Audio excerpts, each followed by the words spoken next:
Here we go. Well, ladies and gentlemen, long overdue. Wait, let's pop our top. Whatever. Long overdue. Soon to be the GOAT of archery. Already pretty dang close. The 18-year-old phenom, Bodie Turner. Yes, sir. That is me. I don't know if we want to go with the same way we went before or just not. It's up to you. So let's just do the rattle off again. All the major tournaments you've won before the age of 18 as an adult. To clarify, people, you shot as an adult since you were, 14 or 15? Or how old I've were been you? shooting the adult class since I was like 10 for local Since stuff. 10? Well, on a big scale. On big scale, my first pro tournament was 14 and 15. Like I've started at 15 started at 14, ended at 15. Gotcha. That was the first time I went to Vegas. That's just wild. And what all major tournaments have you won since then until now? I've won total. I've won Vegas twice. I've won Lancaster twice. I've won Rushmore Rumble twice. I've won Reading Field Nationals, Outdoor Target Nationals. Probably another one or two in there somewhere. But that's, Rushmore. Yeah, I said Rushmore. You did? Twice. Oh, okay, Yep. got it. Right. That's a lot. Couple. That's a lot. And you said that's 14 to 15, and this is your 18 to 19, right? This year? Or is that 17 to 18 this year? This year will be 17 to 18. I turn 19 next February. Okay, so this is 17 to 18. You started at 14 to 15. Yeah. So 4 years. Yeah, 22. That's how many major national tournaments you've won in 4 years as still an underage person participating in the adult category. Yep. Correct me if I'm wrong, but that's never been done remotely close to that, correct? No, Lico's won Vegas twice, I think. Mm-hmm. Two or three, I think twice. Mm-hmm. But she's the next closest one she's got me tied on Vegas wins. Yeah? But Gotcha. I got a couple more under my belt, hopefully. Next, 32 years of getting to be in the pro class. Yeah, right? You got a while. Which is the benefit of starting early, right? Yep. Yeah. Yep. Get the experience early so that way your years of when you would be in the prime, you've already had the experience you need to be at the top level instead of having to learn when you're trying to be in your prime. Right. And you follow your father's shooting directions, right? Mm-hmm. So at what point did you start shooting that way? Or did he pop you out of the womb and cram it down your throat then like he does everybody else? Or did he give you some time? When I first started shooting a release, he put me in a tension activated. Mm-hmm. That was a good way. I never really got to start into the target panic, punching side. Mm-hmm. He just, tension activated makes the decision for you pretty much. So I got to start in that early, and it didn't really have to go down the rabbit hole of trying to dig back out of the rabbit hole. Trying to resolve a bad habit. Yeah. Do you look Nice. Do you look back at that as being an important step? Starting with that? Yeah, I would definitely say it could be, but I kind of really didn't get to start testing and competing with that stuff until same age as a lot of people. I didn't get to fine tune it until the same age as most people would. Yeah. I just got to start kind of with the information that everybody looks for. I just got to start with it off the bat. It's fortunate. It is, Right. for sure.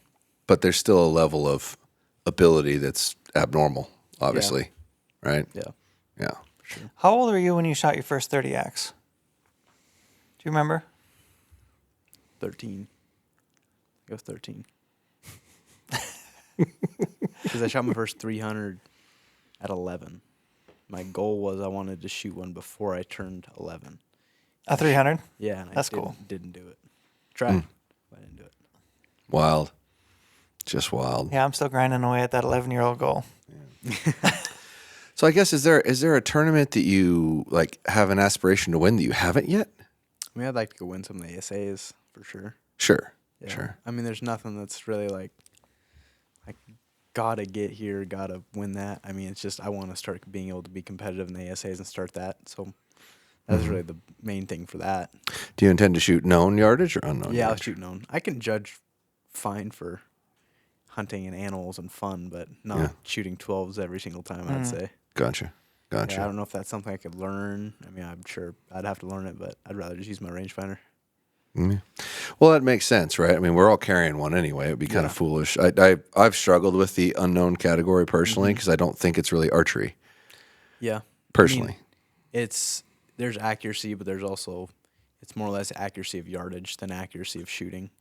Well, I agree. a lot more gamesmanship too, right? Because they might like guess a yard high for forgiveness, or guess a yard low, or like, hey, maybe I'm over guessing this, and then they aim a little high or shade a little low. Like, I think there's a lot of gamesmanship on the yardage and aim side of things too. Yeah, for sure. Yeah. Yeah, it's not archery. Yeah, it's I'd it's be curious different. to see what like Levi and Dan, what they would do if they just knew all the yardages, like if we just gave them a rangefinder and Sure. put them in the known class. Or even just like, what would their average margin of error be if you're next to them and they shot it, and then afterwards you're like, dink. Yeah. Okay, it was 34. They guessed it for 33. Like, is their average margin of error within a yard or half a yard, or are they on? I would say it's within half a yard most of the time. That's pretty amazing. But I would just be curious to see the scores they would shoot if they did go into the known class. Well, if their yardage is within half a yard all the time, it would probably be the same. Yeah, I mean, I'm sure there's going to be your handful here or there, but I'd be curious to see if most of their misses are due to yardage or if most of their misses are due to just misses. Well, Sure. and you'd shoot more 14s too if you were certain of your yardage, right? Versus guessing. I mean, in the shoot off you can because you only get Oh, shoot right. No 14s in 14s shoot-off. until the Yeah. shoot off. Yeah, that's right. Yeah. So when are you going to give that a whirl? Next year.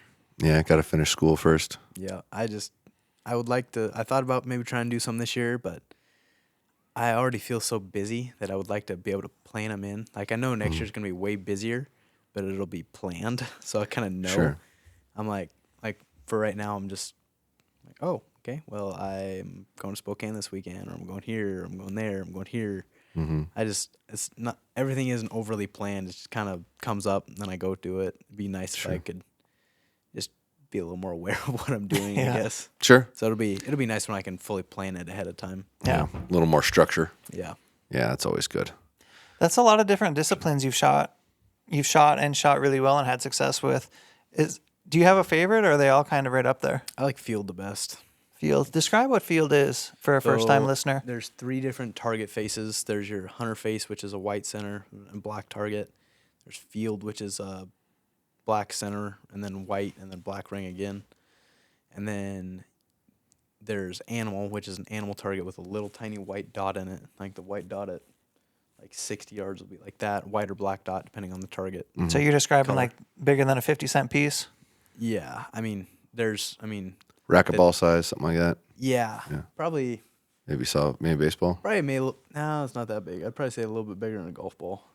Okay. Yeah, because it's the size of those dots is the size of the X ring at those distances for your field and hunter target. Because your field and Gotcha. hunter targets are the same size, but they're different yardages and they're different colors for the rounds that you'd shoot. Gotcha. And it's a lot of arrows, right? Like, 112 arrows for your hunter round, 112 arrows for your field round, because it's 4 arrows per target for 28 targets. yeah. And then your animal round is just 28 arrows. It's 1 arrow per target. It's a lot of shooting. It is, yeah. Is that over 3 days, I'd assume, typically? Yeah,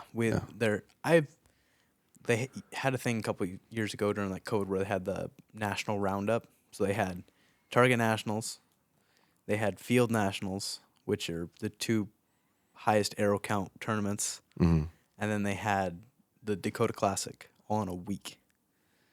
So you would shoot one, get done with that one, and then you'd sometimes go shoot a qualifying round for a different tournament right after you got done. Like with a hunter round, you would go shoot another 60 arrows for a score. You're basically on tour. Yeah, pretty much. That Brutal. it was a lot of fun, but man, you were mentally drained by the end of it. Bad.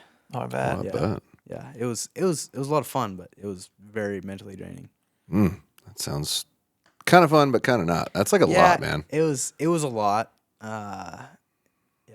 Especially, I don't know if it'd be better or worse now because last time I did that, I was shooting in the young adult division. Yeah. Do you get any muscle fatigue or muscle soreness or like soreness if you have a big day of shooting? I don't get soreness, no. I'll Yeah. just might get like blisters on hands or under calluses, something like that, but not much. Have you ever heard anyone else getting a blister on their hand from shooting? I have. You have? Oh, yeah. Yeah. How many arrows do you think it Well, was? I used to shoot a Carter just because a lot, and that thing blistered your hands no matter what. Yeah. Like if you shot regularly at all, you'd have calluses up and through there. Yeah, my BG Pro would do that. I haven't done that recently, but I used to shoot a lot more. I don't shoot that much anymore. That was surprising when you told me that the other day. I was like, you don't even shoot that much? And you just like crushed Vegas. Yeah, Like- I would say I shoot enough to maintain. That's about it. I mean, Got you. You don't want to get too burnt out on stuff. I like to shoot, but I also know that if I just shoot constantly all the time, like I like the level that I'm at for being able to compete. I don't see that I need to shoot a ton to try and get a ton better. I just want to maintain where I'm at. Of course, I want to get better to a certain extent, but there's only so much you can do, especially for like indoor stuff. Well, there's a certain ebb and flow too, right? Like at certain times of year, you're probably shooting a lot, and other times of year, you maybe taper a little bit or whatever. Yeah, I mean, during hunting season, I'd shoot. Well, I don't know. I'd probably even say I shoot about the same during hunting season that I do during competition. Oh, yeah. Oh, that's But, cool. I mean, there's days that I'll shoot like 400 or 500 arrows, but then there's also days that I just won't shoot. Like if I'm getting a setup ready for a tournament, I will shoot a lot. But once I have that set up to where I know it's good, I know that if I keep shooting it a ton, I'm gonna change it. And if I have a bow to the point where I don't think I can really get it better, just I might have a rough day of shooting, and then I'm gonna change it that day to try and fit me better that day. I'd rather just leave it, just shoot it to maintain, make sure I'm still good, make sure I'm comfortable with it, make sure I am in good enough shooting shape to not struggle at all with it. Makes sense. Yeah, you're gonna go through a pretty big life change here this year, right? You're gonna graduate high school. Mm-hmm. What do you think? And maybe it's just gonna happen as it comes, but like, what do you think that looks like on the backside of high school? Do you move out? Do you? I mean, I have pretty good setups right now. I won't move out instantly. yeah, I mean, we have a good location in Montana, and we have a good location in Washington. During my super busy times of the year, I'll probably try and be in Washington so I can fly out of there. yeah. Flying out of SeaTac, I can get a direct flight to Yeah. anywhere, which Just is about anywhere. beautiful. I've been learning that lately, that it sucks to be here as opposed to there. Yeah. So many of the flights go through there and then back to here or whatnot. We're It's pretty good though. We're pretty. well for Yeah, it's all relative, for the though. size of a town that we have, it's pretty good. But when I'm in Nashville and I can look at where I can go from there, it's crazy. It's like Yeah. I can fly almost directly anywhere. Yeah, and it's always like I always forget that it's not even that expensive. Like No. if you went Nashville to Miami or Nashville to like a major airport, it might be a couple $100. Yeah, it's reasonably cheap. Yeah. Everything costs a lot more out of here, Yeah. like a lot more. Yep. So that'd be the only positive to living closer to Seattle I could possibly think of. Yeah, that's the only one, except for it doesn't get to like -40. Yeah, no, it does happen every once in a great while. I don't think it got that cold here. No. But in in Montana, Montana. it does. Yeah, it does. It got Yeah. into the negatives here for a little while, Yeah. but it wasn't horrible. Well, dude, you're just coming off a win in Las Vegas, Yep. which is a big deal. Like, It was a fun one. yeah, I got to watch it. I don't think everyone did. Not many I people kind of did. bootlegged it through Joel, Yeah. which worked out pretty well. Not Joel Neubauer, not Turner. Yeah, we Dodds and I were in a Airbnb in Yeah. Iowa and managed to get it up when I think there was about 10 or 12 people left. We got it up and watched it. Yeah, I didn't get to watch it till like a week and a half after. Yeah. Yeah. That was cool. Well, talk us through what that felt like for you. Did that feel like, hey, I'm getting to a point where winning is a thing that, you know, you're more accustomed to, or does it feel like your first time winning, or what did it feel like going through I mean, it? it's definitely not the first time. It was kind of rough this year because we didn't know. Like, I felt like I won when I shot that last one because I thought that it was right. touching. Yeah. But we didn't know until we got up there. I was kind of like, I'm not gonna get myself in a mentality if I just won and then have to go shoot again. 'cause Yeah, that'd be then- tough to come away from. Yeah, so I just kind of stayed in the we're shooting another one until we got to go up and put my arm up and all that stuff. But yeah, I mean, it felt good with the new format. The new venues were interesting. Yeah, comment on that a little bit. Get a little feedback for where it is like now. the shooting venue or the yeah, shoot-off the venue? the venue. Just where you were staying in general. Yeah, I mean, I like where I stayed. That was fine. But I mean, the food was really expensive, and there's nowhere to watch anybody. It's tough to like. I tried to go watch some people, and It's like fighting for seats. I'm like, this is kind of rough. Yeah, it was. Couldn't see. I wasn't at It was this year's, but elevated. last year's, man, it was easy to watch anybody. super There was an easy. immense amount of room. Yeah, there's seats everywhere. Yeah. There's plenty of room. Like the flights at the South Point got a little crowded. I can say that. Sure. Especially when you're coming in and out. Like at the end of a round when a bunch of people coming out and everybody's coming in. Sure, it gets a little crowded. There's always seats. Yeah. Like this year it was exactly like the flights range was, but everywhere. Yeah. Everywhere was crowded. There was no elevated places to watch anybody. I've heard they might try and do some stuff for next year. I hope they do. But I mean, again, this was their test run for this year. It's not going to be perfect. I know it'll be better next year. But I'll be curious to see what they do for next year. Yeah. For sure. Did you have any inclination that the Inside Out was coming? Yeah, kind of. I knew that was in the rules. We were Right. talking about it the day Yeah. before. So, like in the rules briefing, everyone got to hear that? No. No? We just knew because the pros were talking about it. Okay. We're like, yeah, we know that he can do it. And then he made it clear that he could do it. And we're like, all right. He's like, but I can do it whenever I want. I'm like, don't do it that early. I told him the 15 end mark should be the mark.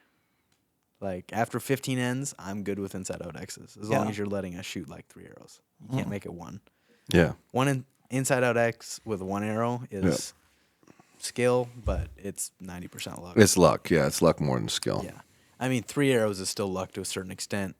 But in my opinion, if you give me 3, I should be able to shoot 1 perfect shot out of that to where I can just break it in the middle and it'll be inside out, or at least close to it. With 27, you can only be so perfect. I know that there was a handful of luck involved with what I was doing, but the ones that hit inside out, I fully would have expected to be inside out. It wasn't cool. like shot a crappy shot and it was inside out. It was like it broke dead nuts on the middle and it hit dead center. I'm like, okay, that one definitely should have been there. If it wasn't, I would have been mad at it. Was there ever a time when, I mean, you obviously started shooting when you were really young, that you thought about not doing it? Have you ever had a moment where you're just like, I don't know if I want to do this? Not necessarily. I mean, I've always loved competing. I'm a very competitive person. So when I can compete really well and be successful and be super competitive, it's kind of fun. It's a win, Yeah, for sure. Yeah, it's definitely Yeah. nice when you're super Yeah. competitive and then you're one of the top competitors most of the time. Makes you feel warm and fuzzy inside. Sure, So. sure. But I mean, I've always loved archery. I didn't really know what I could do in it for a long time. Kind of 2021 Rushmore Rumble was kind of my point of like, okay, I can do this. And that was my first 900. That was my first tournament of getting the chance at shooting a 900. Shot a 986X I just turned 14. That's sick. God. And yeah, I had the second highest score out of all the pros and out of everybody at the tournament. I think Chris Schaff shot 87. Or not Chris Schaff, Chris Perkins shot 87 that year. And I was at 86. So I would have been second qualifying in the pro division. So that was kind of my point. Dang, boy. That was your wake up? Going, I was like, all right. I could do this. I was like, I can definitely be competitive in the pro class. And next year I won Vegas in the pro class. That's a little foreshadowing. Yeah. Do you ever remember Corey Miller? I think Corey Miller was the first guy who said something to me about you, Bodie, and you were super young, I'm sure, probably like 13. And he's like, you're going to have to watch out for this Bodie kid. Yeah. Yeah. Yeah, I do remember that. I remember him saying something like that, Yeah, like he 5 did. or 6 years. He's like, you're going to have to watch out for him. Yeah. But I've known Corey for a long time. I've always really liked Corey. Yeah. Good dude. Everybody good likes egg. Corey. Nobody dislikes Corey. Nobody dislikes Corey. Yeah. Yeah. People will shoot products just because Corey backs They them. do. Yeah. They a do. lot of people I do watch that. it happen a lot. Yeah. And it kind of frustrates me a little bit at times. Like, Jesus, like, you can't play favorites. You gotta roll with what you think is best, but that's just part of the deal. Yeah. Yeah. So what tournaments do you have left in this season? Yeah. Reading. I got Field Nationals. And that's it. The other ones that I was thinking about doing are September 20th. And That's the wrong not time of year to be doing anything on that. September Good 20th. I'll tell you that choice. much. I'm going to be. Yeah, where are you going to be on September 20th? I'll be in GPS Montana. coordinates, preferably. I can give you a rough estimate. In the Western Hemisphere. Yeah, I'll be in Montana. That's somewhere. cool. Yeah. Yeah. So how many rounds did it end up taking in the shoot off to get? Well, how long did they go before they went to the inside out? 14. 14. Is that what it was? Yeah. Yeah, problem was we only had that venue rented to 8. I won at 8. We're trying to take pictures, and they're kicking us off the stage. Oh, no shit. Like security's kicking us off the stage. Wow. Yeah, it feels like a disaster to me. Like, that's really poor. Like, I mean, my Uncle Matt and his friend were there. Mm-hmm. They wouldn't let them down into the VIP area to come take pictures. Wow, Dang. that's messed up. Yeah, so I had walked to Planet Hollywood because I got to leave my bow there. I'd walked to Planet Hollywood with some friends, and then I was like, oh, well, I'll just grab a ticket from somebody and go in through the front and go down and get on the stage and just go into the back. Mm-hmm. And I was like, nobody here knows who I am. I'm not even going to be able to get through the front security. Like, there's no way. And You can just walk up to the door and say, "Hey, I just won the whole tournament."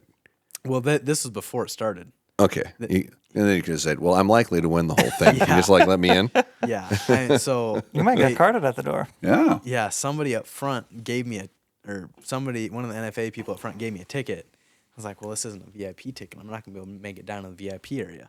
If I can make it to the VIP area, I can make it to the stage. You can make it Schmooze to away the- from yeah. there. I can smooth my way from there. People, that's the point where people can start to recognize me, and I can maybe squeeze through. Mm-hmm.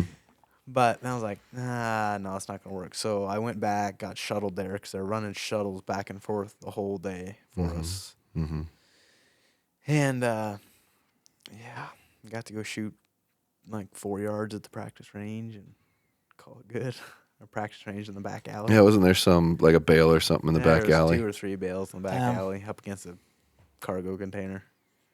It's Really- kind of cool hearing all this perspective because, like, this isn't something none of us would recognize without being there, you know? Yeah. Well, compared to what I experienced the year before, that all sounds terrible.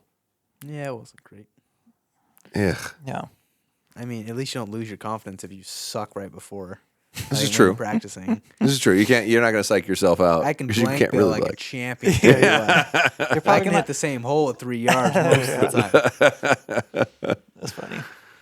Oh God, do you think they'd had something a little more prepared for that? I wonder There's no room for it. how feasible is it to get it back where it was? I don't know the reasons for why it's not there, except for they said that they needed more room. But I would say that there was more room at the South Point. Yeah, what you're Practice describing. halls, I couldn't even see my dot. It was atrocious. You couldn't even. And in the pro practice was better than the amateur practice. And I couldn't see my dot in the pro practice on a yellow. I couldn't see a black dot on a yellow face, barely. And I got pretty good eyes. Oh wow. I got 18-year-old eyes. Yeah. I mean, I can see arrows like 100 yards. I couldn't see it. Well, I hope they got a lot of negative feedback from people I'm sure or participants. I'm sure I gave them a handful. But I mean, I don't know how long their contract is, but I mean, I'm sure it'll be there a couple years. Ugh. Charging people $35-$40 a meal on top of everything else. Like, it's so It was expensive. a lot more than that. Well, I guess Michael was eating on the cheap because that's what he said he was Michael spending every must day. have been. He is. Michael's frugal though. Yeah. Yeah. I mean, He was young, too, yeah. Yeah. I mean, not younger than Bodie, He's but what are you talking about? Bodie's younger. yeah. I mean, I don't know. I was going out with other people to eat most of the time. Mm-hmm. There's great places to eat outside of there. Right. Just not there. Right. None of the food we had there was good at all. Right. The barbecue kind of sucked. We went to Gordon Ramsay's steakhouse after I won, Mm-hmm. and we're like, oh yeah, that'll be cool. That friggin' sucked.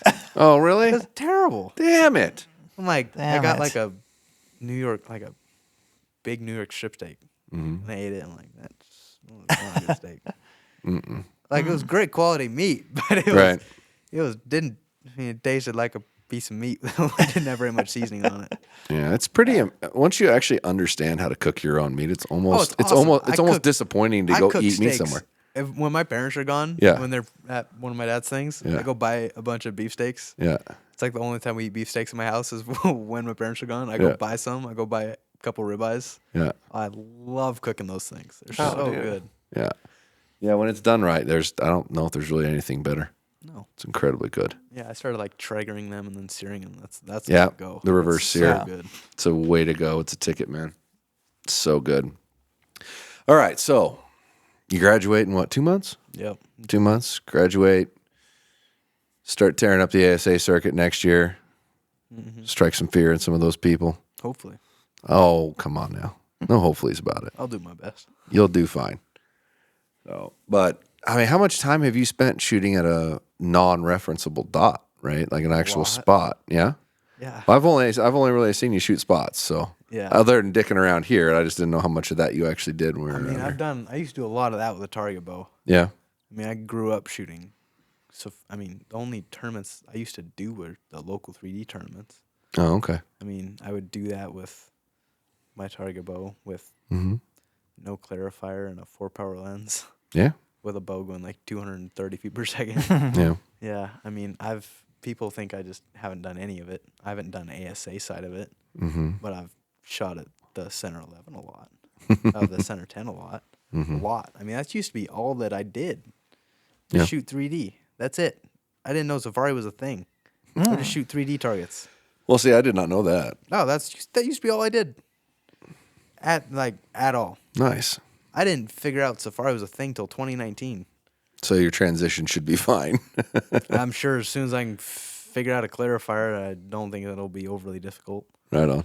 I mean, I've aimed off spots a lot. Yeah. You got it. I used to be good at 3D. I mean, I still am, but I mean, I've done a lot of like at Archer World, I would go take my hunting bow to the ASA indoor 3D thing. That was out to 40. Mm-hmm. I've cleaned that on 12s before with my hunting bow. I think it'd be really. I think you're going to be okay I then. think it'd be, and that was unknown. Well, you're the one not sounding super confident you're going to do okay. Like, I don't want to sound overconfident and get there and suck. there's I want to that. give myself a little bit of leeway on it. How many do you plan on trying to do next year? Have you thought that far ahead? I would like to do all of them, almost all of them. Yeah. I'll see when Vegas is next year. I don't necessarily know that I want to set up a bow before Vegas. The day I get back from Vegas, it's outdoor season. Yeah. If I get back early enough, I have a bow set up that night. Well, that's kind of the sucky thing about what they did with Vegas is they moved it farther back. Yeah. So now you got to have an indoor bow a month later than you were. Yeah. But, I mean, I feel like my indoor bow and my 3D bow honestly will be pretty close. Mm-hmm. I'm sure my 3D bow will have more poundage on it, but that'll probably be the only difference. Sure. I mean, more poundage, a little more bow weight to get it to not move to the best of my abilities. And Mm-hmm. yeah, I just have to figure out the whole clarifier thing, but I got good eyes. I've even thought about doing like a 10 to 15 thou fiber with no lens. I'd be curious to see what I could do with that. Interesting. I have good eyes. Yeah. If you tell me, I mean, if I can look at a target and be like, we'll have to hit right there, I can most likely just look at it, especially with insert lines and stuff like that. Yeah. They're super easy to aim off of. Gotcha. But I mean, the only 3D I've shot the last 3 or 4 years been with my hunting bow with 19 thou pins and no clarifier, no magnification. And I mean, I'm judging 11s and everything like that. Well, So guess at the end of the day, if you can see it, you can see it. yeah, there's stuff I'll test it. I don't know that I'll test that in tournaments, but I'd be kind of curious to say I did it just Gotcha. to try it. So on the ASA circuit, do they have ones where they're consecutive weekends, like this weekend's this one, then there's another one next weekend kind of thing? Sometimes, yeah. So in those scenarios, are you going to fly back home, or are you just going to stay out? Because they're all on the East Coast and South, right? I have no idea. I mean, I feel like I kind of know people all over, so possibly I could just find somewhere to stay with somebody. Sure. But I mean, I don't really know. I haven't thought that far into it. I just know I'm going to be going to some next year. It's just flying from the West Coast to the East Coast consumes mostly a day, Yeah. depending on how fortunate you are. But you are flying out of SeaTac, so you can get some directs it'll to be some direct flights. Yeah, so that's pretty cool. That's once again, anytime I fly that back there, I burn 3/4 of a day usually getting there. Yep. And it's a very early morning traditionally. Mm-hmm. Like, flight's taking off at 5 a.m. from Yep. here to get there. So I guess that wouldn't be too terribly bad, flying back and then going back a couple days later if it's direct flights. But you also don't live right by SeaTac. How far away does it take you to get to the airport? An hour. Oh, Jesus. I thought it was farther than that. Oh, that's nothing. It's just an hour. Oh, yeah. I didn't realize you lived that close to that. I'm an hour from it. Huh. I drove there the other day. It was like an hour and 5 minutes. It's not bad. Nope, not at all. Do you have a tack on the schedule this year? Are you going to do Total Archery Challenge? Red Lodge. Red Lodge. Red Lodge, Montana. Yep. Can you give your perspective on like what it's like going to shoot a Total Archery Challenge with friends versus shooting a tournament? Because I think particularly in our area, we have a core group of people who believe, oh my gosh, I shoot competitive stuff. Why would I go to a tack? Yeah, I mean, TAC's just the fun side of things, but I mean, I have a lot of fun at tournaments too. Right. It's just different crowds. Yeah. I mean, if I got a bunch of my target guys to go to a TAC, people wouldn't know that you could shoot that far accurately every time. I mean, we'd be shooting across the course, I'm sure. Yeah. That'd be fun to see. Yeah, I would. Yeah, like it was cool when like Levi went and shot one. Like Levi and I think Justin Hanna went and shot one. Mm-hmm. Like, I'm sure that'd be a blast to go shoot with them. Mm-hmm. But it'd be fun to get a bunch of like the high level target guys to go shoot one. Yeah. How long do you think you get out before like bets and wagers start happening? Oh, it would happen on the flat range. Yeah. No. Yeah. I mean, we would still make it a competition. Yeah. We made it a competition last year. I mean, I wouldn't. There's pretty close to similar nerves for me, at least, on that versus shooting at Reading in the middle of the day on easy targets. I mean, just a matter of shooting the middle of that target or shooting the middle of the other one. Mm-hmm. Right. I mean, sure, there's more money on one, but I don't really think about money very much when I'm shooting. I'm just shooting. I've always thought that would be tough. Like if you're in a position to win a lot of money, to actually let that run through your brain, you know. I'll think about it before and after, but I've never thought about it during. I think that's really cool. Yeah. Yeah. I'm just shooting bows when I'm. Yeah. Yeah. Nice. It's a great mindset to have. It's tough to be able to get to a mindset like that. Sure. But once you can get there and be competitive with it, then it's a good place to be. Yeah. Do you think most people who are finishing top 5, top 10 are thinking about like, oh, I can game my way to 4th, or are they just trying to win? I would say that top 5 to 10 range is really just focused on winning.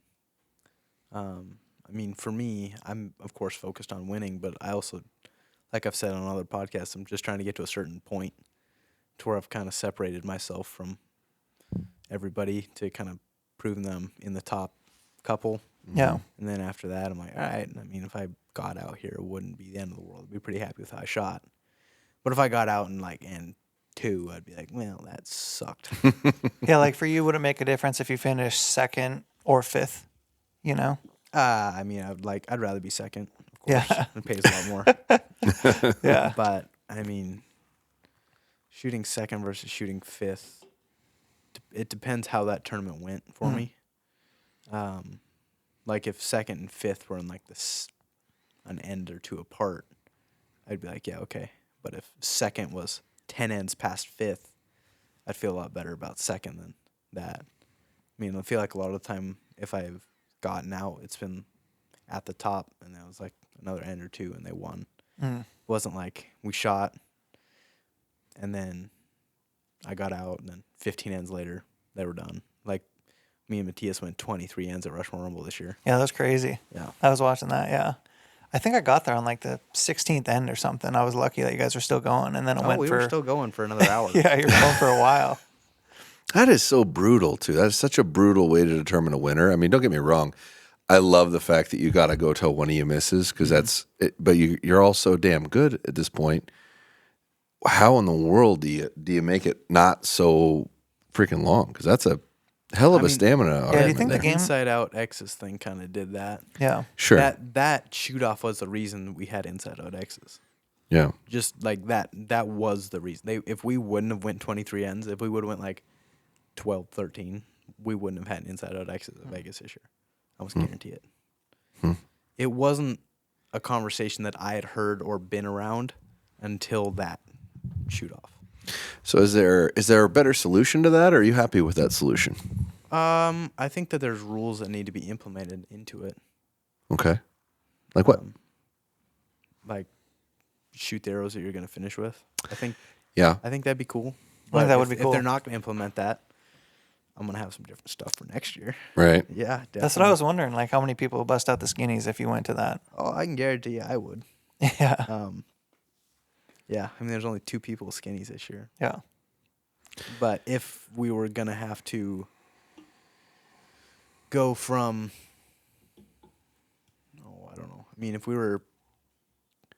you had to shoot the same arrow your whole way through, I would consider shooting a 23. Yeah. Josh Or actually kind of, you talked about that. Yeah, if it was going to be that, I would think 23 would probably become the popular thing. That's Okay. what I would shoot. Give you a little more leeway. Mm-hmm. Gotcha. I don't like the whole not being able to, like, a 23, at least what I've seen, you can not touch either line. That sucks. Yeah. Yeah, that's true. I like that's the whole true. 25 thing where I can touch the 10 line and be like, nah, I'm okay. Because I can typically do that fine. You can get 25s to pound. The smaller the arrow, the easier it is to get to shoot. Yeah. You can have an X10 at 20 yards, it's gonna shoot. No, like you can grab an X10, shoot at 20 yards, be like, oh man, this thing freaking pounds. Then you can step out to 40 and be like, I can't hit anything with this arrow. Let it step up to 20. I mean, getting a tiny arrow to shoot at 20 yards is the easiest thing you'll ever do in your entire life. Getting a 23 to shoot versus getting a 27 to shoot, 23 shoots so easy. It's not even a challenge. I haven't changed my 23 build in years. Interesting. I built them years ago, and I just still shoot them.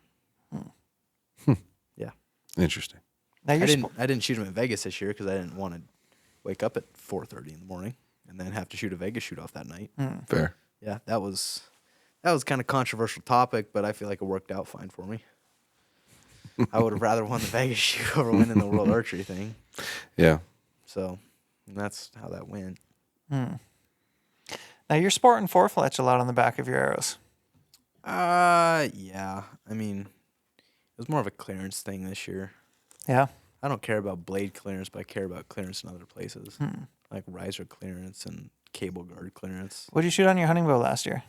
I shot 3 or 4-fletch. 4 Air Razor 23s, the tiny ones. Now, when you think about going 3 or 4, when do you tend to lean towards 4 versus 3? For hunting vein size, I mean for hunting, just being able to steer it enough. Like for the broadheads I shot last year were the Beeson. They shot good with the 3-fletch, but they didn't stabilize that well with having 160 grains in the front, having 3 tiny veins in the back. That's not enough. But as soon as I went to 4 on it, then it stabilized it plenty for me. And when you say stabilize, are you just seeing tighter groups? No, I wouldn't say tighter groups. It was more of arrow flight. Like I would see it just kind of flying weird in wind or whatever. It stabilized a lot better with the 4-fletch versus the 3-fletch for sure. Nice. Yeah. Yeah, those 2 3s are pretty low profile. On a 3, it's not ideal, I don't think. Yeah, which is why I didn't shoot that vein for 3. Yeah, last year at TAC, I was running 3 hybrid 23s.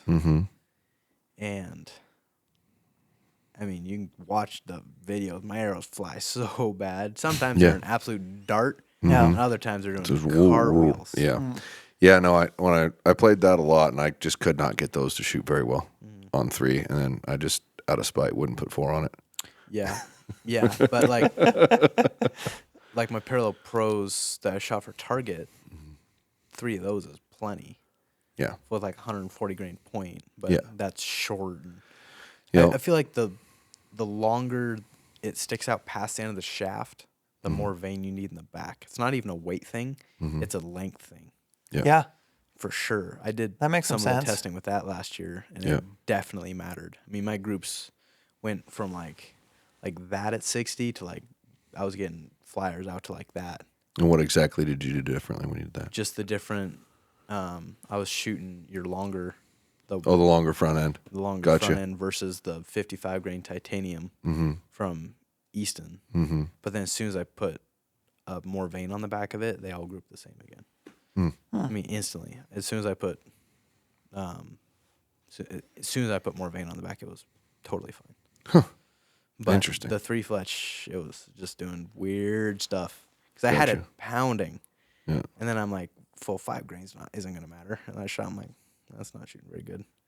And then I shot them side by side with the 55 grain and the 60 grain, the shorter versus the longer, and the shorter one just grouped way better. And then I put bigger vanes on the back of it. I was shooting the Air Razor 26s. That's what I was shooting here last year at the Elk I Show remember thing. that.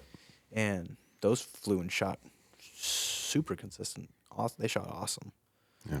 But just for the things that I like to shoot and the distances I'm more comfortable shooting, I want as little vane in the back as I can for wind wise. Yeah. Sure. Just because I don't want to have to worry about it at all. Sure. Yeah, talk about that, because if you put a big fat vane on the back of the wind and on the back of the arrow, what would happen? It's just, it's more drag at distance, so you don't get as much clearance, you don't get as much yardage, it's louder, and it'll have more wind drift. More lateral drift, Yeah, for sure. Yeah. Yeah, I've seen that too. Mm-hmm. I think it's got to be cool, because you're like, I mean, obviously, you'd be the best candidate for somebody if we said, okay, we're going to have a robot shoot this, and we're going to see where the arrows hit. Mm-hmm. Like, you're the best candidate for that. So there's so many interesting things that you can do to be like, oh, I saw better groups with this, or I saw better groups with that. Because when you just hear those things down at the shop, it's like, oh, yeah, I bet you did. You know? Yeah. Like, yeah. Yeah, I mean, there's, like, if I need to get something to shoot for hunting-wise, I mean, the 4 Air Razor 26s was awesome last year. It was just, it stabilized it. It flew amazing. I got a lot more drop at distance with it, consider like a foot more. Yeah, you lose a lot. But if it's more stable. Then again, it shot well. It was super, super stable. Like I could shoot that in a ton of wind, and it was just, I mean, it definitely drifted, but I didn't see wag in it. Didn't see anything in it, That's which cool. was really nice. I'll see wag in my Air Razor 23s, but I won't see the wind drift numbers that I would with the bigger ones. Well, yeah, that's a pretty big surface difference. I could see that sure. for sure. So. Yeah, but like if I just couldn't get something to shoot, I would just throw a little bit more point weight on it, and I would throw more vane in the back. Yeah. Not for target, but for hunting. Yeah. Well, and this whole time we've pretty much been talking about, your target accolades and things along that nature. Yeah. We haven't talked about your hunting at all. And that's like probably more important to you than way anything. More important, yeah. Like Bodie's a flat savage killer. Dream hunt, what would it be? I really want to do like a big high country mule deer hunt. Yeah. Like Colorado high country Like 10,000 feet or more. or more. Yeah. Just getting back into those big basins. Being in Montana and being right up against the Rockies, really want to venture up into there. I hear all the stories. My family used to guide an outfit out there from like the 60s through the 80s. Mm-hmm. And just the stories they have are stupid for mule deer numbers and size of deer. I know it's not even close to what it was. There's very, very few deer up in there now. I know there's a couple. There's a couple. I can find one buck that I'd be happy with shooting. If I could find a 160-inch deer back there, it would be a no-brainer for me. Just to take it back down the mountain, back it down to the family's house. Like, if I kill a mule deer, the first thing I do is take it to one of my family members' houses up there and go show it to them. They love to see them. It's just cool. I hear old hunting stories from them, and it would be really cool if it was like it once was up there. Yeah. But I know it's not, and I know it's a lot harder to find those deer, but I really want to at least go venture up in there and just find some. I know I can find deer. I would just be curious to see what kind of deer I could find. Mm-hmm. 'Cause I found a lot of really good deer down in the low country. But, man, it'd be fun to go venture up in the mountains up in there. Have you done any backpack hunting? Like a little bit of bear hunting for backpacking stuff. But Do you think that would be a backpacking situation if you did it? Oh, yeah. Yeah. I'm thinking about helicoptering in. Yeah. There you go. Because there's a spot up in there that you can helicopter up into. Oh, nice. So just drop a base camp right there and then just That'd be dope. spike camp out. That's some there. creative problem solving. I would love to do it. Just got to figure out if I can get a helicopter to land right there. I've looked at it. I'm pretty sure there's a flat spot. Well, they can get you close. What's the elevation? I would have to look at where. 'Cause I know that one there's. is. I think it's way higher than that, but I know there's like it You gets gotta be higher. kind- It you gets gotta be tougher on careful giving helicopters out. how high you fly. Yeah. There's No, like I mean it's like there's the mountain. And Yeah. It's like right, and the mountain goes down, and then it goes over. And it's right there. Yeah. okay. It's like where it flattens out back into like normal. Oh, okay. I thought you were like, well, they're up at 12,000 feet. Can you get me to 11.5? You got to be careful giving out elevations too, because the super sleuthers of the internet start narrowing It's down. at 27,000 feet, people. Yeah. Yeah. Yeah. About where Mount Everest is, about that altitude. Yeah. Getting top Yeah. of the tippity top of that mountain, then I got to climb back down. High country mule deer is a beautiful thing. Yeah. Yeah. I'm interested in doing more of it too. Yeah. It's just tough for me to venture up when I'm finding all the deer that I'm finding in the low country. Yeah, I mean, Because if I found one of those deer up there, it would be a feat. oh, for sure. Yeah. Yeah. Yeah. Yeah. Because I know I'm not even going to find close to the numbers. No. But I also know some of the deer that have come out of there. I mean, there's stupidly big deer. No, that weren't come you out of saying the other day that the number of deer where you are hunting just keeps going up there. Yeah. in general? Do you think there's a transition of migration and that's why there's not as many animals up there? Or do they just all die off and aren't recovering? What are your thoughts? No idea. I honestly, I don't know. I know that that all the whitetail died off out there. They're very slowly coming back. I mean, they're definitely coming back, but I used to go out to one of my family's places and see 30, 40 deer a night. Now I'll go see 5, 10 maybe on a good night, maybe see 10. That's really pushing it. I would say closer to the 3 to 5 range. Just I found out that some of my big bucks lived. So I found a couple big ones this year on the whitetail side. So if my mule deer disappear like they normally do, might be chasing a couple whitetails. Problem is wrong there's with a that. lot of grizzly bears. There's nothing wrong with that. I've seen 8 grizzly bears in that field that they're living in. Oh, at once. damn. Yeah, I was going to say you have to deal with that a lot when you're over there. How have you ever had any like really bad interactions? No. We called a sow and 2 cubs at like 50 yards. Or the sow was at probably 50 to 75 yards. We were looking at 2 cubs. We're like, oh, cool, there's cubs over there. Like, we're going back to the truck. And then we drove around, and there was a little dip in between the hill that we were standing on where the cubs were. Sow was right in between us. Oh, Right Jesus. there. But I was looking at mule deer I was looking at like 15 mule deer bucks that I found a couple years ago. My mom, because I couldn't drive yet, so my mom would take me out there. She was up in the car up at the top of the hill. I had snuck down and I was videoing these mule deer through the spot and scope. She calls me and was like, hey, you need to come back up. I'm like, why? She's like, well, there's 4 grizzly bears right here. I'm like, okay, cool. Ended up being like 5 or 6 of them. Damn. They weren't juvenile. They're big, big bears. I took a bunch of videos of them, and I was looking at them the other day. I'm like, yeah, those are not juvenile bears. There's 4 of them together feeding in this little patch of grass out in the prairies. Like, I'm good. Yeah, I was stalking a mule deer a couple years ago, and there was I was in this little coulee. There's a giant bear track from like the day before in the middle of the coulee. And I didn't have any guns or anything. I was like, that deer's not that big. I went back to the truck and replanned a stalk. Yeah, there's something eerie about the reality of facing death when you're out there. I mean, it's not something that like I would want to run from in general, but at the same time, there's a whole another level of fear. I was contemplating doing a moose hunt this year, and my scheduling's not going to allow me to do it. And it's like monster moose, really high success rate. But out of 8 hunts where they killed a moose, 4 of them they had problems with bears. 4 out of 8. That means 50% likelihood I'm going to be messing with a grizzly bear after I kill something. It's a lot. Yeah. That does not sound cool. Yeah, I don't like. My dad loves to go fish on all the rivers. I just Hard pass. I don't, man. I hate looking over my shoulder. Yeah, I don't for blame those you. Bears. Yeah. I hate it. Like there's big bucks on the river bottom by our house. I do not want to go I'll mess with them when they're in the field, but especially early season when I would kill one when they're bedding back in those little tree patches and they're going out to the fields. Sure. I don't want to mess with them. I don't know what happened to all the bears because I know nobody's killing them, to the best of my knowledge. But I went in 2020, I think it was 2020 or 2021. I saw 17 different grizzlies in 8 days. Jesus Christ. And I was not looking for bears. I was looking for deer in the same couple spots and kept seeing bears. Damn. That sounds like a population issue right there, man. Oh, yeah, you would think so. You would think you ask so. the bear specialists, they're like, there's bears there? We're like, yeah, you want to see pictures, like 25 different ones? I mean, I know people who've seen like 25 different bears in a year. Like around our house. God, sounds terrible.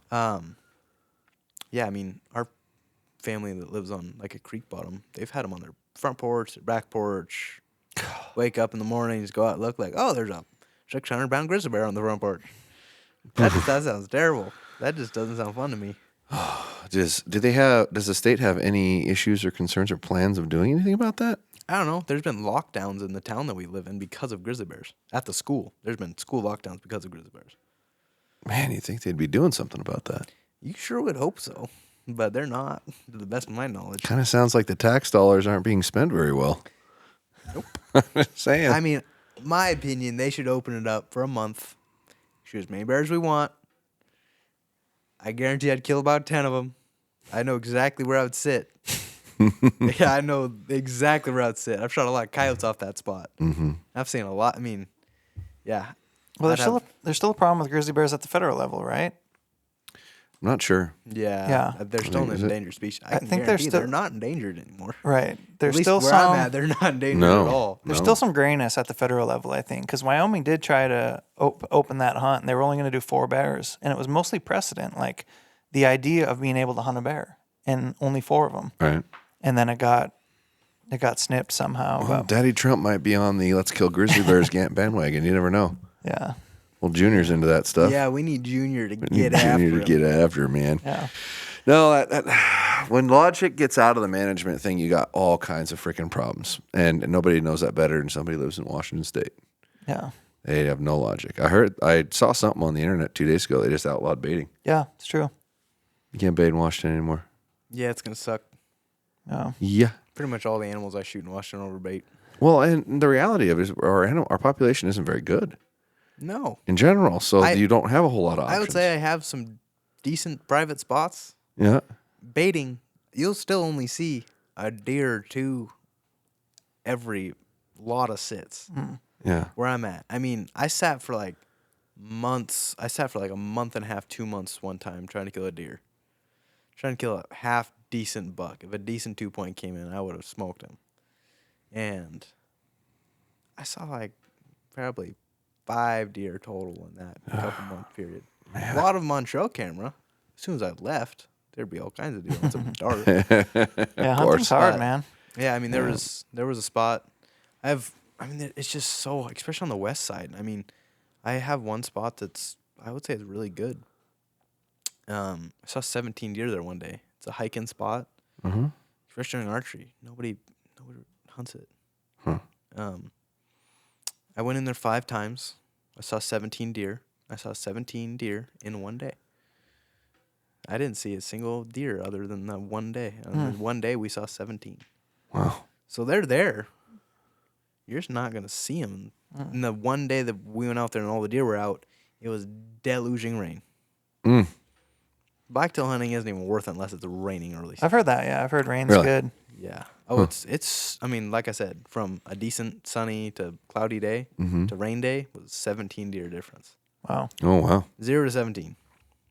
Well, how many animals have you put in a beast broadhead through? I think around 10 deer, 3 elk, and quite a few turkeys. And you think that'll be on your arrow again this year? Yeah. Yeah, so talk about your experience with it, because it's kind of a hot topic, broadhead. People like hearing about them. Yeah, I mean, I personally haven't had any issues with them. I think they're really accurate. I think they penetrate amazing. I put them through a lot of bones. The first thing I ever shot with them was a big blacktail buck. Quartered away at 25, blew through the offside shoulder with a 407 grain arrow. I shot a cow like a month later.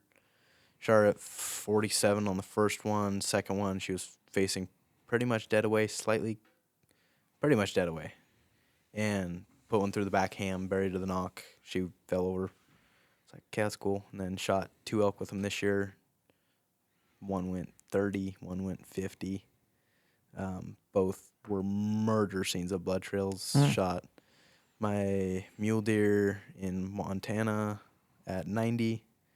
Just like 3-inch entry hole, murder scene of a blood trail. He went 26 yards from where I found my arrow to where he was laying, and I followed the blood trail around. So he actually ended up only like 20 yards from where he died. But shot another mule deer in Washington. That one did phenomenal. Did a follow-up early season for a friend on a deer. I still had my deer tag, so it was totally good. And that one was at 107. Shot through the cup on the ball joint, in the shoulder, complete pass through with a 2.3. When you say the cup of the ball joint. So I mean, you got your ball and you got your ball and you got your cup. Yep. It split this one in half. Okay. So it hit like right at the top of it to where it split it down, and that one complete pass through at 107 with That's a 430 grain arrow. Wow. That's pretty amazing. I've done good with them. I shot through ribs on both sides of my elk. That's amazing to hear too. Yeah. Yeah. I mean, I shot a really, really big body. I'm really good at shooting big-bodied elk with not that big of antlers. Yeah. The one this year wasn't bad, but it looked like a Washington bull. Dark antlered, heavy, huge body. Mm-hmm. And I punched the ribs on both sides of that. I didn't get a pass through, but I stopped on the hide on the far side. The point of the broadhead was poking out. Yeah. I mean, I've shot a lot of stuff with them. I've had really good luck. That's cool to hear. I've shot a lot of stuff at long ways. I've shot stuff close. It's kind of always done pretty good for me. I don't really fear shoulders with it at all. Yeah. I mean, I would shoot a deer in the shoulder with it, no problem, out to 100. Most accurate broadhead I've ever shot. Oh. Very, very accurate. Yeah, it's by far the most accurate broadhead that still has the penetrating abilities that it does. Sure. But I would say it still is top 1 or 2 most accurate broadheads out there. But the one that's either above it or below it on accuracy is not going to penetrate even close to what the beast is going to do. I mean, in my opinion, with all the testing that I've done, I've shot a lot of different broadheads at a lot of different stuff, and that's definitely the way that I would go. That's cool. I mean, There you go. Yeah, because your setup is pretty run of the mill draw length. You 28.5 or something. 28 on a good day. Yeah, 28 on a good day. Yeah. 28 anchoring like back here. Right. Don't sell yourself short, buddy. Yeah. Don't sell yourself short. So 28, and then during hunting season, you shoot 70 or 75 pounds? 75. You crank it up? Yep. Yeah. 430 grain arrow at like low 290s. Yeah. Yeah. It's gone through all the bones that I've shot it at. Yeah. At least for that one. Hard to argue with those results. That's cool. Yeah. I like to hear it, especially from someone who's got, it's like one thing to hear. It's, oh, yeah, this worked well on this animal, but, that's just one experience. Yeah, I'm not shooting 80 pounds at 30 inches and Right. 400 grain or like a 500 grain arrow at 295, 300 feet per second. Yeah. Right. I have a lot more run of the mill. I think most people can get to the specs that I have on my bow. Yeah. I would think that's actually pretty common. Yeah. Like the setups and the configurations that you're talking about, it's a pretty common 430 grain setup. arrow at 290 is a very, very common, not overly difficult to achieve that. Yeah. So, Yeah. yeah, it's done very well for me. Gets it done. Yeah, I just run the same setup for everything.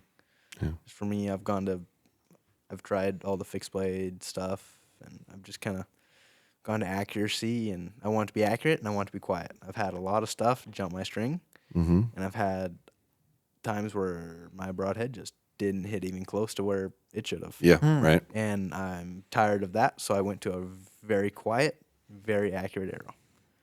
My broadheads shoot just as good as my field points. Mm-hmm. And with the testing that I did, I think it's a very quiet arrow. I haven't had anything jump my string yet with it, Yeah. where I've had a lot of stuff jump my string with other setups. I like to hear that. Did you, what arrow did you hunt with last year? The 4mm Axis long range. Do you think that'll change this year, or? No, I don't even know if I'm going to get a new bow this year. I think I'm just going to keep running exactly what I ran last year, just because I was so happy with the results. Which was? The Lift 33. Yep. Yeah, Lift 33 with 4mm Axis, 4 Air Razor 23s, and then the Beasts. That was a pretty lethal combination last year. I wouldn't have changed any of my impacts at all with it. With like how it performed, I couldn't have asked for anything else. And shooting through a cup ball drum, I mean, that's the thickest part of the shoulder you can Yeah, you find. couldn't pick a harder spot to hit. Yeah, I mean, I did a test last year.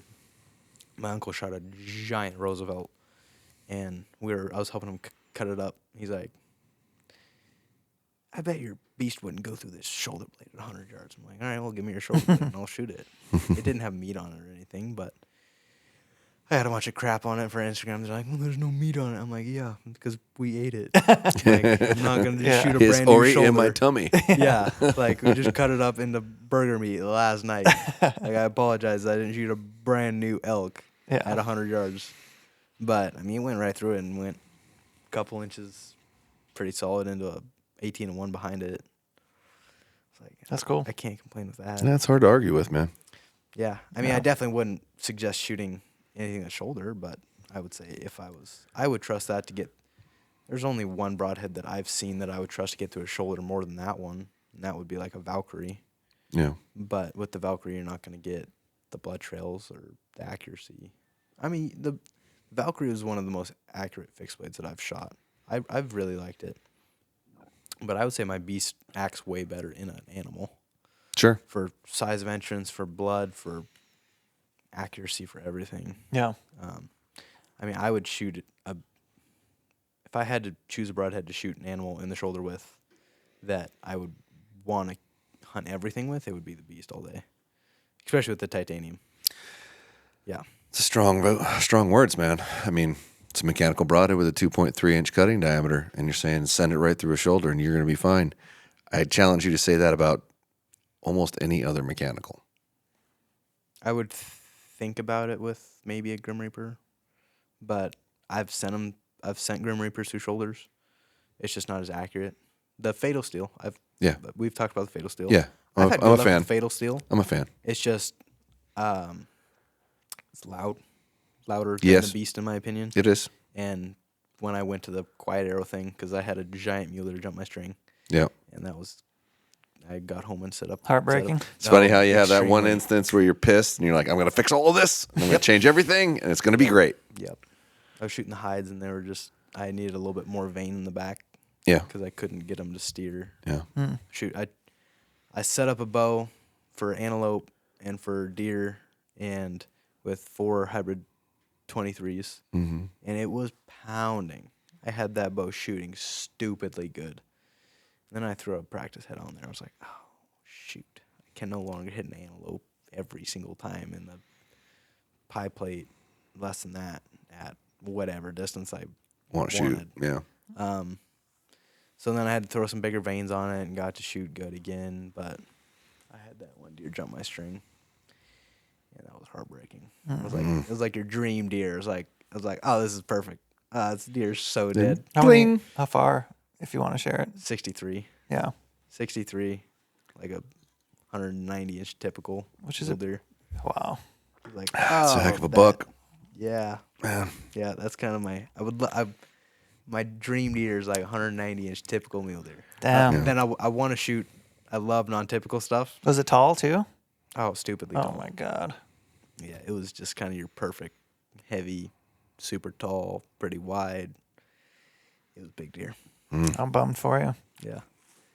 But I'll hopefully get another crack at one like it at some point. Yeah. Oh, I have Found no one doubt you last will. year. Yeah. Found one maybe even a little bigger last year. I'll be curious to see where he's at this year. Yeah. That's cool. Well, Josh, you got anything you want to close with? Our fire is dissipating here. Well, I'm sure everybody will follow you in the long run, but I just want to be able to say, I think you're going to be the GOAT of all time. You got such a head start on it. You got the right mindset. I don't think there's anything that can break you. Yeah. Just don't get into too much trouble and you'll be fine. I won't. Which I can't see you doing, but you never know. Yeah, you never know. Yeah. Yeah. Yeah. Yeah. Thanks for having me, guys. Yeah, It was thanks fun. for coming on, man. I appreciate for it. Let's go kill something. Yeah. That sounds like a great idea. Well, right on. We're going to sign off. Fun chat. And good luck this season. Look forward to following the journey. Thank you. What's the best place for people to follow you? Is it Instagram right now? Instagram, Bodie_Turner. Do we got the YouTube channel coming soon? Maybe at some point. Yeah. Yeah. More. Once I have some more time, I'll. Do you think what would be like the number one hurdle keeping you from doing YouTube right now? Just time. I mean, the time that I shoot my bow is not time to be filming. Right. It's time that I'm working on bows. Yeah. Yeah. I can appreciate that. Yeah. When I can cut another 4 hours out of my day, I'm gonna have to pick up something else. because I'm not going to sit around for 4 hours every day Yeah. that I would normally be in school. Right. Well, it's not something that you have to do, but if it's something you want to do, it's definitely a cool way to connect with your audience and promote the sport. Yeah, it's definitely something I want to do. It's just something I would like a little more time to get to do it. Yeah. So Well, right on. Awesome. Cool. We're going to sign off. We appreciate you guys. Catch you back for the next one. See you later, folks.